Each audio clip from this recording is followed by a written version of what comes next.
Welcome to my YouTube channel Urmi's কিচেনে। আজকে আমার রেসিপি নারকেল দিয়ে রুই মাছের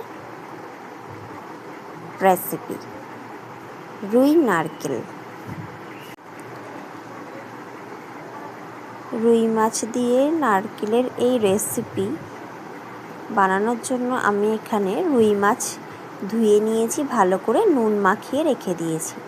এবারে কড়াইতে সর্ষের তেল দিয়ে মাছগুলোকে দুটো দুটো করে দিয়ে ভালো করে দুপিঠ ভেজে আমি তুলে রেখে দেব। এইভাবে প্রতিটা মাছকে ভালো করে ভেজে নিয়ে আমি তুলে রেখে দেব আলাদা করে।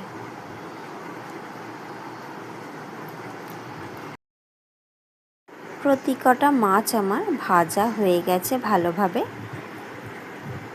এবারে কড়াইতে সর্ষের তেল দিয়ে দিলাম, দিয়ে তাতে তেল গরম হয়ে গেলে গোটা জিরে, তেজপাতা আর গোটা গরম মশলা, ছোটো এলাচ, লবঙ্গ আর দারচিনি, ছোটো এলাচটা ফাটিয়ে দিয়ে দিলাম। ফোড়ন হয়ে গেলে দুটো মিডিয়াম সাইজের পেঁয়াজ কুচি করে রেখেছিলাম, সেই পেঁয়াজ কুচিটা এর মধ্যে দিয়ে দিলাম। দিয়ে পেঁয়াজটাকে হালকা ভেজে নেব। পেঁয়াজটা হালকা ভাজা হয়ে গেলে এর মধ্যে আমি 1 চামচ রসুন বাটা আর 1 চামচ আদা বাটা দিয়ে দেব। দিয়ে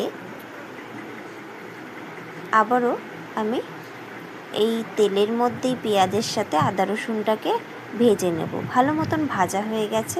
এবারে আমি এর মধ্যে কিছু মশলা, গুঁড়ো মশলা দিলাম। 1/2 চামচ হলুদ গুঁড়ো, 1/2 চামচ লঙ্কার গুঁড়ো আর স্বাদ অনুযায়ী নুন দিয়ে ভালো করে মশলাটা মিশিয়ে নিয়ে একটা টমেটো কেটে দিয়ে দিলাম। দিয়ে একটু ভাজা ভাজা করে টমেটোটা হালকা গলে যেতে আমি এর মধ্যে গরম জল দিয়ে দিলাম। দিয়ে ভালো মতন ফুটিয়ে নিচ্ছি। ফুটে গেলে এর মধ্যে মাছগুলো দিয়ে দিলাম। এক পিঠ উল্টে দেব।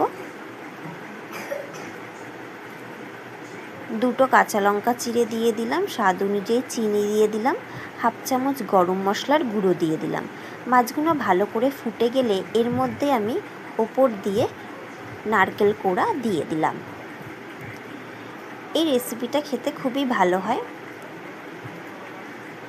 ভালো মতন ফুটিয়ে আমি নামিয়ে নিলাম। গরম